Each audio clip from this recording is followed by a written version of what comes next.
All right, everyone, watch this video for Wednesday, July 17th. Showing you the SPY here. I'm just kind of hanging out pretty close to all-time highs, pretty low summer volume. Here's what we're watching for Wednesday. BPTH, which is kind of trying to break out of a range. Nice extra volume today. On an intraday basis, for those of you that weren't in chat, I called it long here. Wayne and I were both kind of stalking this right around the 1490s. And we got a pretty quick move to the 1560 area, 1570. I had a nice little trade in this. And then we're coming into lunchtime. I got back out the rest flat. Well, I made a little bit on it. But anyway. And then, as you guys know, I had to go to an afternoon 5-year-old birthday celebration. So that's what I did. But for those of you that stuck around, I came back and I saw this huge move. And I said to myself, I know they caught it. And you guys are amazing because I looked at the chat logs. Looks like Nicholas, Kevin P. were both pointing out that this topped out at 70 a couple times, meaning 1570. And then it did this little tight flag here. Wayne called this long. It looks like over 70, over 1570. And I mean, again, this is my favorite thing about what we teach in our course and the way Wayne and I trade is we find these levels that when they work right away. So you don't have to worry about being underwater after an entry. And if you are underwater after an entry, this setup probably is telling you something that's not going to play out. But that's my favorite thing about what we do is being green immediately. So you get long at 1570 and it just never looks back. And really, it happened pretty quickly right here too, albeit not quite as big of a move. So anyway, this one has to go on watch for tomorrow, because it had this crazy move back here to almost 75 bucks and then went down into this sideways, what I call nothingness, but all of a sudden low volume spike today. You see these other volume spikes have all been slapped down, so keep those in mind and let's see if we get a clean setup tomorrow. Maybe tomorrow will be different, who knows. I typed that wrong, H-A-I-R. Little breakout on strong volume for this stock, so I do want to watch it tomorrow. Closed pretty strong. 200-day could be a magnet up there, but I'm not in love with this one. It's pretty thin.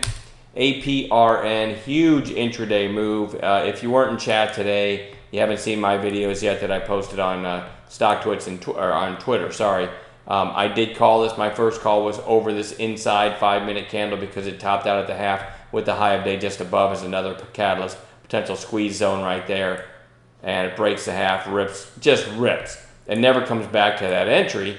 But I'm actually even, I think, a little more proud of this call as it was coming down. I made a video about this one too. Right below 9. I said, looking for a whole number flush near the 520, price support. Decided to give the idea in chat of a bid right below 9. Look what happens. That's not an errant tick. It actually went down to 891 and then never looked back. So that was actually kind of a neater call because it did. You had time to put a bid in place. Versus this one, you had to be pretty quick on that half break. But both of them were huge trades. It did give back more than I had anticipated by the close, but we still got to keep this on watch. That was one hell of an intraday squeeze, even though it gave some back. So that one's on watch. AET, I don't love this because it did put today's day inside of yesterday's range, but again, really far from the moving averages. So I don't love it, but I will watch it. GCAP, big move today and a fairly strong close, all things considered. So we're going to watch that for maybe a red to green, something like that. SOLY goes on bounce watch again. A few days lower on declining volume. It's getting kind of dangerously close to a round trip though, which makes me like it a lot less. So if this does bounce, I really kind of want it to happen tomorrow. AXGT, this one feels like nobody's watching. I've had it on watch for a couple days, and as far as I can tell, it didn't give any kind of clean setup. Only 205,000 traded today. But I do like the fact that I had this pop and then a secondary pop that put in a lower high right below the hole number 8, flagging and starting to curl up out of the flag. So with all that considered, maybe volume spike through 8.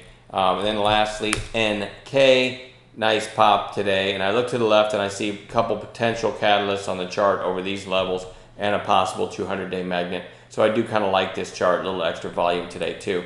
That's all I've got, man. The teamwork, again, I can't say it enough, has been fantastic. We've been finding stuff before they trigger, giving the ideas over the microphone. Wayne and I talk through the ideas before the triggers, and I'm really proud of that. Differentiates us from a lot of other stuff out there. And you course takers that are in the room every day, I can't thank you guys enough on the setups that I see posted from you guys. Like I said, Nicholas and Kevin P. both spotting that BPTH and may have, it was probably already on Wayne's radar, but may have put it on his radar. And how many times have we seen good trades come out of nowhere? Either it was Jonathan L. Yesterday maybe on Netflix or something. I mean, we see it over and over and over again. People posting stuff that is, you know, setups straight out of our course, and everything's posted before the trigger. So, man, tip my cap to the members in the group. Feels like there's always somebody finding something to trade on a low risk, high probability setup. So anyway, let's keep it going, all right? I'm done babbling. See you guys tomorrow.